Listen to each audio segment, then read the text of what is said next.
앞서 말씀드린 대로 어떤 섹터를 공략해 보면 좋을까요? 오늘은 오랜만에 뵙는 분과 함께하겠습니다. KB증권 프렌클럽 민재기 팀장님 나오셨습니다. 안녕하세요. 네, 안녕하세요. 네, 정말 오랜만에 뵙습니다. 네, 자, 저희가 일단은 시장과 섹터에 대한 이야기를 좀 해봐야 될 텐데 지금 미국에서는 물가 상승에 대한 우려가 좀 나타나다 보니까 금리 인하에 대한 기대감이 좀 한풀 꺾이기도 그렇죠. 했습니다. 네. 그러면 가장 먼저 우리가 좀 걱정스러워지는 게 바로 제약바이오주가 그렇죠. 될 텐데요. 네. 제약바이오 쪽, 그 안에서도 코스닥 대장인 알테오젠과 리가켄바이오 작년 11월에 신고가 찍고 나서 아무래도 최근에 관세에 대한 우려도 있었죠. 그리고 특히나 이런 금리 인하에 대해서 기대감이 꺾이다 보니까 횡보세가 이어지고 있습니다. 이쪽을 좀 어떻게 대응하면 좋을까요? 네, 일단 아무래도 이제 제약바이오는 지금 당장의 숫자보다는 네. 좀 먼 미래에 있는 이제 꿈을 가지고 이제 먹고 사는 섹터다 보니까 이렇게 금리가 올라갈 때는 좀 부정적인 이제 네. 투자 심리가 만들어질 수밖에 없고, 그나마 제약바이오 내에서도 숫자가 좀 있는 기업들은 그래도 좀 괜찮습니다. 예를 들어서 SK 바이오판 같은 경우가 그런 케이스를 할 수 네. 있겠죠. 이번에 실적 잘 나오면서 예. 불기둥을 한번 쏟았다가 오늘도 이제 강세를 보이고 있는데, 그런 기업들은 좀 괜찮지만 지금 당장 실적이 잘 나오니까요. 지금 당장 임상 실험을 하거나 이런 기업들은 조금 이제 금리가 올라가면 불편한 네. 부분들이 있습니다. 대표적으로 시가총액 상위에 있는 뭐 알테오젠이라든지 예. 리가켄바이오 이런 기업들인데, 한번 그림을 가지고 한번 간단하게 금리하고의 관계를 한번 업데이트를 한번 보면, 금리가 이제 떨어지는 구간에서 리가켄바이오나 알테오젠은 보통 이제 주가는 좀 약세를 보이는 부분이 많고요. 지금 초록색이라고 보시면 될 것 같아요. 이게 이제 금리가 이렇게 올라가는 겁니다. 밑으로 가면 역축이거든요. 밑으로 내려갈수록 금리가 올라가는 흐름이라고 보시면 될 것 같아요. 그때 알테오젠의 주가도 같이 빠지죠. 네. 네. 리가켄바이오도 주가가 가다가 잘 못 가죠. 그래서 금리하고는 좀 역의 상관관계가 좀 있다라고 보시면 될 것 같고, 지금 4.4에서 4.5, 오늘 새벽에는 4.6까지 미국의 10년물 금리가 좀 올라가는 분위기이기 맞아요. 때문에 약간 이러한 대장주들은 주가가 좀 주춤하는 그런 그림을 보여주고 있습니다. 그래서 차라리 이럴 때는 그러면 개별 재료가 있거나 네. 아니면 뭔가 수급적으로 뭔가 차별화되는 흐름을 보이는 제약바이오는 괜찮겠지만, 그렇지 않고 전체 제약바이오는 조금 주춤할 수 있다는 것은 염두를 좀 해두실 필요가 네. 있을 것 같아요. 금리에 대한 그 변동성이 있다 보니까 아무래도 제약바이오 전반적으로 투자 심리가 좀 위축되기도 했고요. 그게 수급에서도 드러납니다. 그런 상황에서 우리가 뭔가 숫자로 성과를 볼 수 있는 기업 위주로 좀 보자 얘기를 주셨는데, 대표적인 게 올릭스가 최근에 네. 미국의 일라이릴리 쪽으로 대규모 기술 그쵸. 이전을 하고 나서 급등했거든요. 그때 상한가 행진을 이어갔었는데 그 이후에도 우상향 기조를 계속 이어갈 수 있을지 궁금하네요. 아마도 워낙 지금 많이 네. 올랐지 않습니까? 3번 상한가이기 때문에 이제는 뭐 사실 손이 잘 나가기는 쉽지 않은 그런 부분이긴 하죠. 네. 근데 수급적으로 어제 좀 의미 있는 변화가 있어서 오늘 한번 이제 가져가 봤는데, 그래도 주도 섹터 공략이니까 네. 제일 핫한 제약 바이오니까 뭐 오늘은 공부를 좀 해보려고 하는데, 말씀해 주신 것처럼 9천억이 넘는 이 기술 이전 관련된 이제 메시 치료제 네. 관련된 부분이 있었습니다. 그래서 새해 들어서 가장 큰 규모로 포문을 이제 기술 수출의 포문을 열었는데, 근데 이제 어제 같은 날에 주가도 많이 오른 상태에서 대량 거래가 터졌습니다. 네. 원래 상한가가 점상으로 이렇게 가다가 풀려버렸죠. 네. 풀려버렸고, 제 기억으로는 거래량이 한 이 고점에서 한 750만 주 네. 정도가 거래가 됐습니다. 그러면 특수관계인이나 잠겨있는 물량을 제외하면 어제 손바뀜은 상당히 많이 이루어진 네. 부분이다라고 볼 수 있을 것 같거든요. 그러한 손바뀜이 이루어진 요 시점이 제가 지금 동그라미 치는 부분인데, 이 점으로 만들었을 때는 거래량이 별로 없었기 때문에 캔들이 거의 보이지 않잖아요. 그죠? 근데 어제는 캔들이 옆으로 아주 크게 벌어진 부분이 거래량이 많이 터졌다라고 보시면 되는데, 유통 가능 주식수의 거의 절반가량이 손바뀜으로 주인이 바뀌었다라고 네. 보시면 될 것 같아요. 근데 그 주인 중에 한 곳을 제가 보니까 사모펀드 쪽이죠. 제일 네. 왼쪽에 보시는 그러한 그림인데요. 여기에서 집중적으로 좀 매집이 좀 들어오는 모습이고, 투신도 들어왔습니다. 근데 네. 어제가 주가가 안 오른 위치가 아니잖아요. 네. 예. 어제 주가가 이미 상한가 고점이었죠. 3번을 간 네. 자리인데, 거기에서 지금 사모펀드와 투신을 중심으로 수급이 아주 강하게 들어오는 대단한 모습이. 용기네요. 그러니까 이거는 네. 여기서 수익을 낼 수 있을까? 사실은 좀 네. 우리가 걱정할 뭐 처지는 아니지만 그래도 네, 생각을 해보게 됩니다. 그래서 기관 투자가들의 어제 이 그래프를 보시면 수급적인 흐름이 한 방에 100억 정도가 들어왔어요. 하루에. 네. 네, 하루에 100억 정도가 들어왔거든요. 그래서 이 100억이 올릭스가 상장된 이후에 그러면 하루에 뭐 얼마나 많이 들어온 규모인가 싶어서 제가 상장 이후의 데이터를 다 뽑아봤거든요. 네. 뽑아보니까 랭킹을 이렇게 한번 뽑아보니까 100억을 산 날이 어제잖아요. 2월 10일. 기간 랭킹 1위라고 제가 표시를 해놨잖아요. 상장 이후에 100억을 산 규모는 가장 하루 동안 기관들이 많이 산 금액이 어제였습니다. 어제가 처음이에요. 네. 근데 그게 상한가를 3번간 위치해서 샀다라는 거죠. 그럼 이게 끝인가 이런 생각을 한번 해볼 수는 있잖아요, 그죠?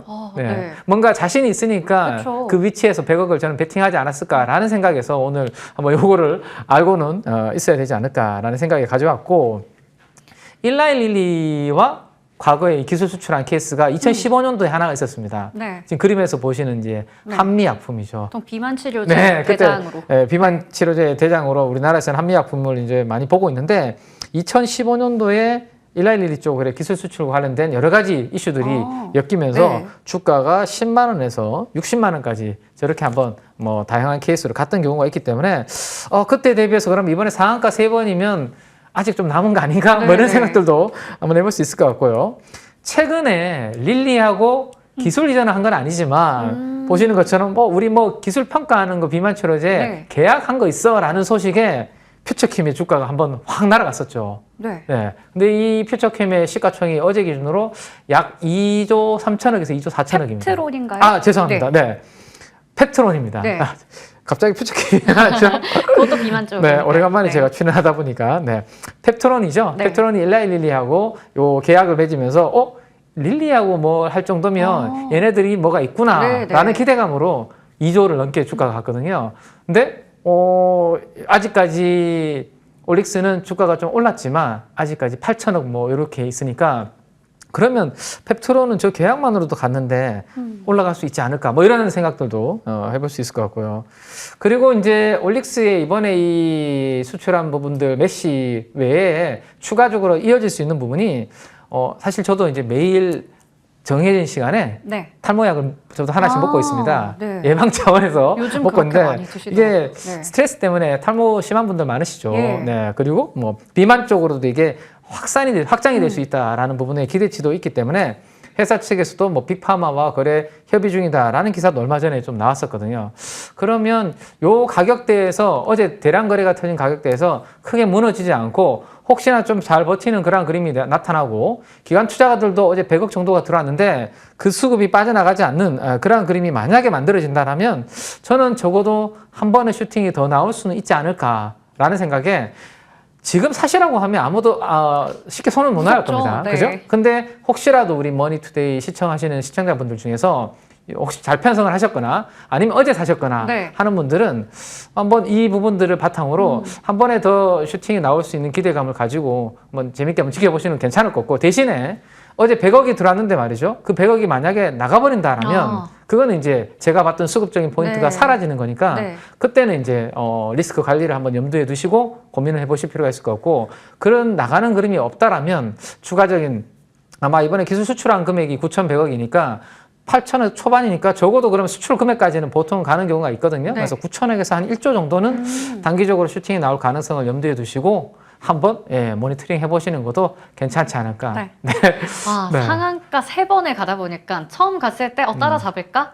두 번째 갔을 때 갔어야 했다. 이런 고민이 그렇죠. 계속 되실 것 네네네. 같은데 최근에 기관 쪽에서 특히 사모펀드와 투신의 수급이 정말 의미 있게 들어왔다라는 그 근거를 좀 대주셨습니다. 그 외에도 앞서 한미약품이나 펩트론의 사례를 봤을 때도 우리가 추가 상승 여력은 있다라는 부분 짚어주셨지만 그만큼 그 기관의 수급 모니터링은 잘 해봐야겠네요. 네네네네. 근데 이렇게 올릭스가 아무래도 주목을 받다 보니까 이제는 기술 수출이나 기술 이전으로 뭔가 성과를 내는 쪽을 보자라는 움직임도 있는 것 같아요. 그런 와중에 최근에 외국인들의 수급이 좀 들어오고 있는 넥스트 바이오 메디컬 이쪽도 뭔가 우리가 후발주자 성격으로 주목해봐도 괜찮을까요? 네, 사실은 이 종목은 우리가 작년 하반기에 네. 한번 공부를 했던 맞아요. 종목이고 기술 수출 이슈가 나오면서 한 번 더 업데이트를 했던 종목인데 최근에 이제 신고가를 경신을 했습니다. 근데도 아직도 여기도 좀 목마른 것 같아서 네. 이 자리에서 최근에 이번 주에 나온 뉴스를 한번 업데이트를 좀 해드리려고 준비를 했는데 이 기업은 우리가 연말에 보통 직장인 분들은 이제 연중에는 바빠서 잘 내시경이나 이런 거 못 하시다가 네. 연말에 주로 하시는데 내시경 받으실 때 조금 이제 출혈이 발생하거나 그럴 수 있다라고 말씀드렸고 예. 그런 자리를 좀 지혈해주는 맞아요. 그런 파우더를 만드는 네. 회사라고 말씀을 드렸습니다. 근데 이 기업이 이제 FDA 승인을 받았다라는 말씀을 드렸고 그리고 이제 주가가 슈팅이 좀 나오는 그런 모습이었는데 핵심은 이 회사가 해외 쪽으로 가는데 혼자 가는 게 아니라 미국의 아주 큰 의료기기 회사인 메드트로닉과 함께 간다라는 맞아요. 거였거든요. 그리고 이 회사가 임상과 관련된 비용들, 재반 비용들을 다 대준다라는 네. 거죠. 우리 돈이 아니라 메트로닉이 대준다. 그러면 뭔가 믿을 만한 게 있으니까 끌고 가는 거겠죠. 그 기대감이 저는 아직도 좀 덜 반영된 게 아닌가. 옛날에 이어플로우라는 회사가 있었습니다. 그 회사가 메드트로닉으로 뭐 좀 매각이 될 만한 이슈가 있었다가 주가가 급등을 했었습니다. 한 9천억에서 1조 정도까지 갔다가 무산되면서 사실 안타깝게 주가는 빠졌는데요. 그러면 같은 메드트로닉과 이거는 사업도 진행을 하죠. 돈도 그쪽에서 도와주고 있죠. 그러면 더 끈끈한 관계 아닌가라는 생각이 저는 드는데 적어도 그러면 시가총액이 지금 4천억 되면 아직은 또 갈 여력이 있지 않을까라는 네. 건데 이번 주에 최근에 나온 뉴스 중에 하나가 뭐냐면요. 이 뉴스입니다. 넥스피어 F라는 건데요. 넥스트 바이오 메디칼이 넥스피어 F를 FDA 혁신형 의료기기로 신청을 했다라는 그런 뉴스가 나왔습니다. 네. 이게 이제 색전 치료제 관련된 부분인데요. 관절염 치료제 관련된 쪽이라고 보시면 되는데 시장의 성장 전망은 뭐 관련된 기관에서 매년 한 8% 정도 성장하는 걸로 낮지 않은 성장률입니다. 예상을 하고 있고 이 시장의 경쟁 강도를 이렇게 뽑아 보니까 경쟁 강도가 중간보다는 약간 높잖아요, 그죠? 네. 그러면 경쟁 강도가 그렇게 뭐 낮은 건 아니에요. 좀 치열한 부분입니다. 그러면 치열하다면 여기에서 살아남으려면 기존의 약들 대비해서 뭔가 차별화가 있어야 된다라는 건데 맞아요. 이 넥스트 바이오 메디칼이 하는 부분은 기존의 약들은요, 뭔가 약이 들어가면 이게 부작용이 발생을 해요. 네. 피부가 변한다든지 괴사가 일어난다든지 왜냐하면 시술 후에 이게 약이 잘 분해가 되지 않거든요. 네. 근데 이 회사가 이번에 신청을 한 그 약은 2시간에서 6시간 내에 분해가 되니까 부작용이 별로 없는 세계 최초로 그 부분에 신청을 했다라는 네. 거죠. 이것 때문에 이제 이번에 다시 신고가를 경신하는 흐름이 지금 나오고 있다라고 보시면 될 것 같아요. 근데 외국인 수급이 요즘 좀 특이한 것 같습니다. 네. 이렇게 계속 올라가지 않습니까? 작년에 JP모건이라는 곳에서 지분을 5% 신고한 적이 있었는데요. 그쪽에서 약간 관심이 있어서 트레이딩을 하는 것 같은데 네. 최근에 이 외국인 수급도 혹시라도 뭐 그와 관련된 수급인 건지 계속 이어지는지 여부를 한번 체크해 보시면서 조금 전에 말씀드렸던 것처럼 시가총액이 아직 4천억 되니까 조금 더 뭐 큰 그림을 한번 계속 그려보셔도 괜찮지 않을까라고 생각해 볼 수 있을 것 같아요. 네. 최근에 좋은 뉴스도 있었고요. 그거 못지않게 외국인들의 수급이 잘 들어오는 가운데 또 신고가를 기록하기도 했습니다. 하지만 아직도 시가총액이 4천억 원대이기 때문에 좀 더 갈 수 있다라는 그 여력을 좀 제시해 주셨는데요. 자, 그러면요. 이 종목 말고도 볼 종목이 또 있을까요? 네, 좀 중소형 바이오주 네. 중에 사실 이 종목도 주가는 좀 올라 있는 네. 상황입니다.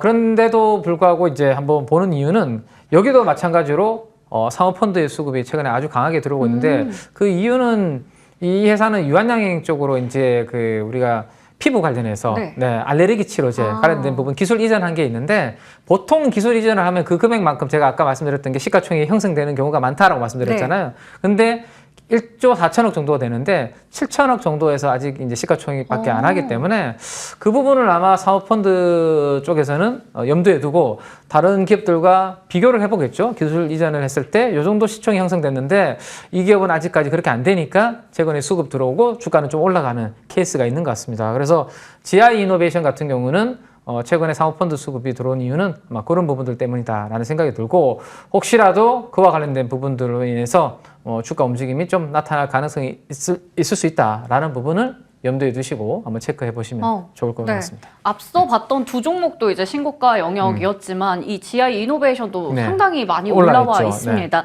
그러다 보니까 대규모 기술 수출이나 기술 이전을 뭔가 성과를 냈는데 외국인 혹은 기관 쪽에서 수급이 강하게 들어왔다면 주가는 더 갈 수 있다. 꾸준히 우리가 모니터링 해봐야 하는 종목들로 추려주셨네요. 오늘 이야기는 여기까지 듣도록 하겠습니다. 지금까지 KB증권 프라임클럽 민재기 팀장님과 함께했습니다. 고맙습니다. 고맙습니다.